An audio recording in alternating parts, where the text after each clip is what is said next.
Hello बच्चों, चलिए अब हमको पढ़ना था मोल कंसेप्ट को वॉल्यूम से कैसे रिलेट करते। बाकी दो वीडियो में मजा आया ना। आप मोल को पार्टिकल से रिलेट करना सीख गए, आप मास से रिलेट करना सीख गए, आप आपस में बहुत सारे क्वेश्चंस करना सीख गए। अब मैं उसी तरह से आपको इजीली बताऊंगी कि मोल को वॉल्यूम से कैसे रिलेट करते हैं। ठीक है, सारे नोट्स आपको प्रॉपर बनाने हैं, पहले दो पार्ट के भी नोट्स आपको बनाने हैं, इसके भी नोट्स बनाने हैं। क्वेश्चंस अलग कर लीजिए, क्योंकि जब आप लास्ट मोमेंट पे एग्जाम टाइम में रिवीजन करते हो तो आपको नोट्स पता होना चाहिए, क्योंकि हम वहां पर फॉर्मूले भी पढ़ रहे हैं। ठीक है, चलिए अब वॉल्यूम क्या होता है बताइए। वॉल्यूम क्या होता है? Space occupied bye an object is called volume. ठीक है, यहाँ पर जब हम मोल कंसेप्ट की बात कर रहे हैं तो हम यहाँ पर गैसेस की बात कर रहे हैं। यहाँ पर वॉल्यूम जो है वो सिर्फ और सिर्फ गैसेस के लिए इंट्रोड्यूस किया है। ठीक है, तो अब गैसेस के लिए क्या होता है volume? Space occupied by a gas in a container is termed as volume of that gas, right. जैसे कि आपको पता है कि एक सिलेंडर है आपके घर में, और सिलेंडर में जितनी गैस है वो पूरी की पूरा उस सिलेंडर का वॉल्यूम ऑक्यूपाई कर लेगी, है ना। तो वही हमारी उस गैस की वॉल्यूम होगी।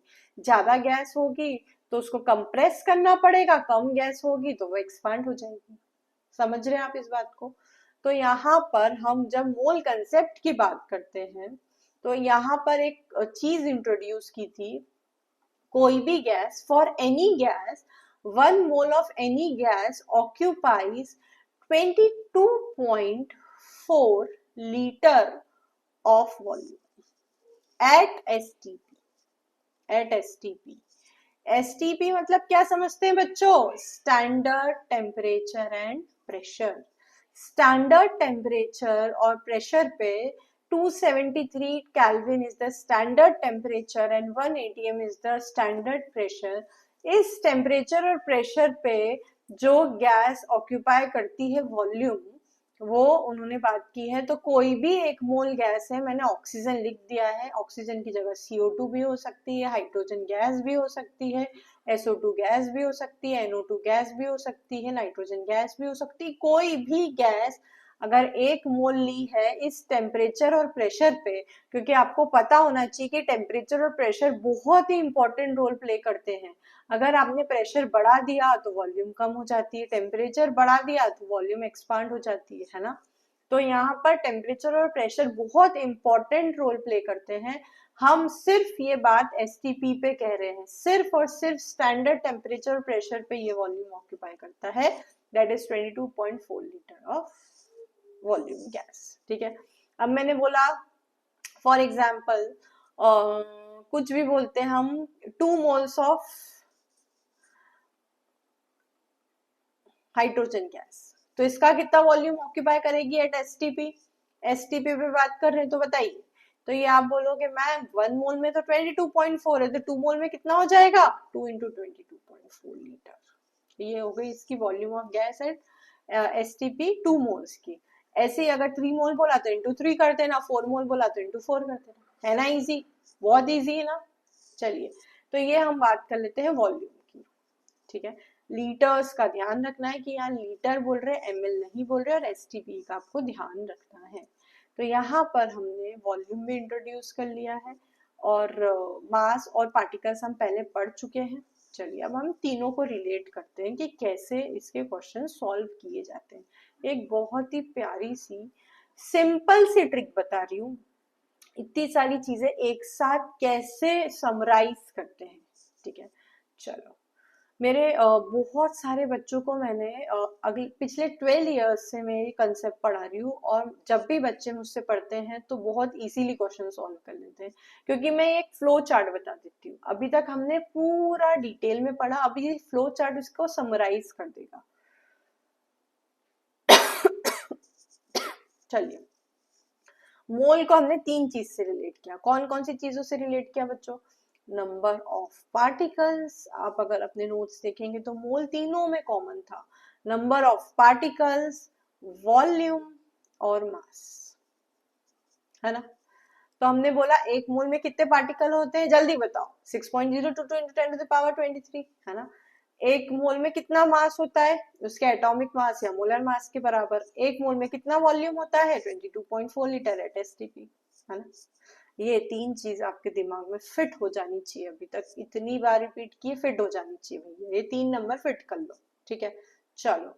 अब जरूरी नहीं है कि ये तो आइडियल सिचुएशन हो गई, आइडियल सिचुएशन में क्वेश्चन आना थोड़ा सा डिफिकल्ट होता है ना। क्वेश्चन अगर पूछ रहे हैं आपसे तो कुछ अलग चीज पूछते हैं, तो उसको कैसे सॉल्व किया जाता है। तो एक बहुत ही सिंपल सा एक फॉर्मूला होता है, n defines number of moles, जो भी नंबर ऑफ पार्टिकल्स होते हैं उसको n नॉट से दिया है मैंने अपॉन n।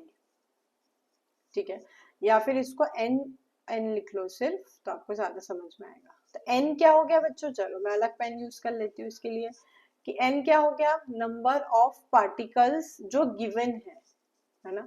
कोई भी क्वेश्चन में बोल दिया आपको कि भैया 3.3 इंटू 10⁻23 में कितने नंबर ऑफ मोल्स हुए, तो वो गिवन पार्टिकल हो गए। और Na क्या हो गया, एवोगैड्रोस नंबर। एवोगैड्रोस नंबर की वैल्यू तो आपको पता है 6.022 इंटू 10⁻23। तो कोई भी क्वेश्चन पार्टिकल्स वाला इस फॉर्मूले से आसानी से सॉल्व हो जाएगा बच्चों, बहुत इजीली। नोट कर लेना है, बहुत ही प्यारी सी ट्रिक बता रही हूँ मैं, ये आपको पता होनी चाहिए, है ना। चलो मास के लिए, मास के लिए क्या फॉर्मूला लेते हैं हम, मास के लिए हम फॉर्मूला लेते हैं बच्चों, number of mole is equal to given mass को W से डिनोट कर रही हूँ मैं, upon molar mass. Molar mass क्या होता है, जो मास एटॉमिक मास से निकलता है, जो हम निकाल के दे रहे थे आपको, जो पीरियोडिक टेबल में दिया है ना। इसको भी लिख देते हैं। तो ये क्या हो गया बच्चों आपका, ये हो गया आपका गिवन मास, और ये क्या हो गया आपका मोलार मास। ठीक है, और ये n क्या हो गए, नंबर ऑफ मोल्स। ठीक है, चलो वॉल्यूम के लिए भी बताया आपको फॉर्मूला। वॉल्यूम के लिए क्या फॉर्मूला हो जाएगा, सेम इसी तरह से फॉर्मूला डिफाइन करेंगे वॉल्यूम के लिए। n मतलब number of moles, given volume जो भी आपको वॉल्यूम दिया है, upon molar volume. Molar volume क्या हो गया बच्चों, 22.4 लीटर एट STP, और गिवन वॉल्यूम क्या हो गया, जिसपे आपको क्वेश्चन पूछा है। आपको कोई दूसरी वॉल्यूम दी है अगर, तो वो आपकी गिवन वॉल्यूम हो गई। गिवन वॉल्यूम मतलब जो क्वेश्चन में देते हैं। और Vm क्या हो गया आपका, मोलार वॉल्यूम, जिसकी वैल्यू फिक्स है 22.4। ठीक है, और n क्या हो गया अगेन, नंबर ऑफ मोल्स। अब ऐसे भी क्वेश्चन आ सकते हैं जिसमें आपको ये पूछ ले कि नंबर ऑफ पार्टिकल दिया है, मास निकालना है, तो आप ये पाथवे फॉलो करेंगे। मास से वॉल्यूम निकालना है तो पहले आप मोल निकाल के वॉल्यूम निकालेंगे, ये पाथवे फॉलो करेंगे। अगर आपसे पूछा है नंबर ऑफ पार्टिकल से वॉल्यूम निकालना है या वॉल्यूम से नंबर ऑफ पार्टिकल निकालना है, तो ये पाथवे फॉलो करेंगे। तो ये जो फ्लो चार्ट है, ये मैजिकल चीज है।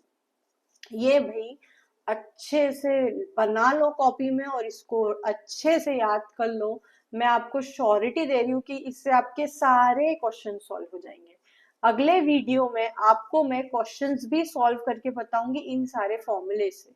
ठीक है, तो और क्वेश्चंस को वो करने के लिए आप मेरा चैनल सब्सक्राइब कर लीजिए, ताकि हम आगे और क्वेश्चन सॉल्व करें। आपको नेक्स्ट वीडियो में मैं बहुत सारे मोल कंसेप्ट के क्वेश्चन सॉल्व करके बताऊंगी। चलिए, बाय बाय।